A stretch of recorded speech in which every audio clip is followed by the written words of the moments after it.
Lucas Gray arrives at his wife Clara's corporate rooftop party, a glittering arena of office politics disguised as luxury. He blends into the background as the carpenter husband, hiding his true identity as a cybersecurity genius who built the very tech infrastructure the company runs on. Clara, a rising star at Bright Edge Media, is in her element, though nervous about her overbearing boss, Brian Kavanaugh. The night begins like a social chess match. Polished smiles, silent hierarchies, and everyone pretending to be richer and happier than they are. Lucas watches unnoticed, but little does anyone know, the most powerful man in the room isn't the one with a fancy title. Brian Kavanaugh enters the scene, charming at first glance, but underneath lurks insecurity, ego, and entitlement. He approaches Clara with an inappropriate gaze, marking territory in front of the whole room. To him, Lucas is an irrelevance, a simple manual laborer, barely worthy of acknowledgement. His words drip with condescension, masking contempt as compliments. Lucas stays polite, but he observes closely. Every snide remark becomes a warning. Clara tries to keep peace, her job depends on it. Yet the tension intensifies as Brian's intoxicated bravado swells. A storm is forming in the shadows of the chandeliers. Fueled by alcohol and arrogance, Brian pushes boundaries further. His remarks about Clara become inappropriate, possessive even. The crowd senses a scene incoming.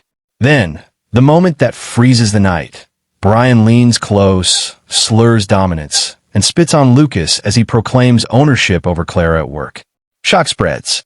Clara burns with humiliation and rage. Lucas, stunned but composed, wipes his cheek clean and delivers a calm but cutting response, exposing Brian's behavior as the HR nightmare it is. Eyes widened. Whispers ripple. In that instant, Brian's downfall begins, though he doesn't know it yet. Clara drags Lucas away in panic, terrified that her career has just evaporated. They argue, the first real fissure between love and ambition. Clara begs for compliance. Lucas refuses to be disrespected or allow her to be treated like company property. Beneath the heated exchange is heartbreak. Clara has learned to survive by silence, but Lucas believes in confronting cruelty. Their marriage trembles under the weight of office politics. Meanwhile, inside, the murmurs continue. The night is no longer glamorous. It's a scandal, and everyone loves a scandal.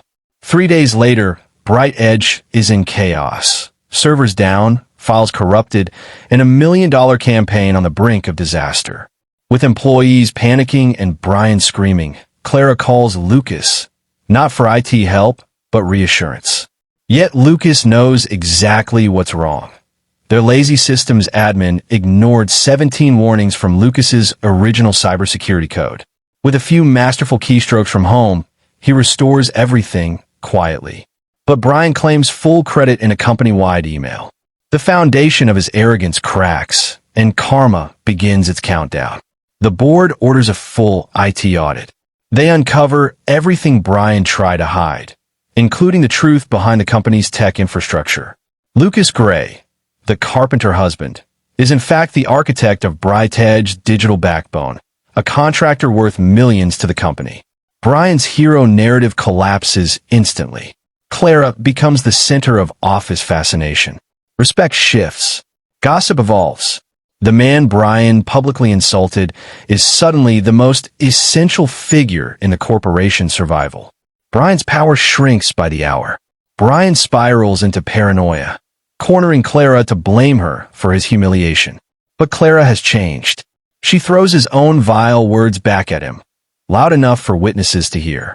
His misconduct spreads across departments like wildfire. HR sniffing, board members watching, employees secretly taking sides. His once loyal followers desert him. Even his trademark swagger can't hide that he's drowning in the consequences he created. Lucas' silent revenge is sweeter than any punch, the kind of karma that carries receipts. The audit exposes more: mismanaged funds, mishandled HR complaints, and a long history of intimidation. Clara is interviewed, this time not as a subordinate, but as a key witness. The board realizes the problem isn't a partisan office drama. It's a leadership threat that could bankrupt the company. They finalize a decision that will reshape Brightedge's power structure and future. Brian is summoned to a closed-door meeting. The verdict: termination. Without applause, without sympathy, without the grandeur he lived for, he is escorted out, a king stripped of his kingdom. His arrogance, once his armor, becomes his downfall. The same employees who once feared him watch with quiet relief as he disappears. The spitting incident, the humiliation he weaponized, becomes the poetic justice that finishes him. Corporate karma is brutal and beautifully fair.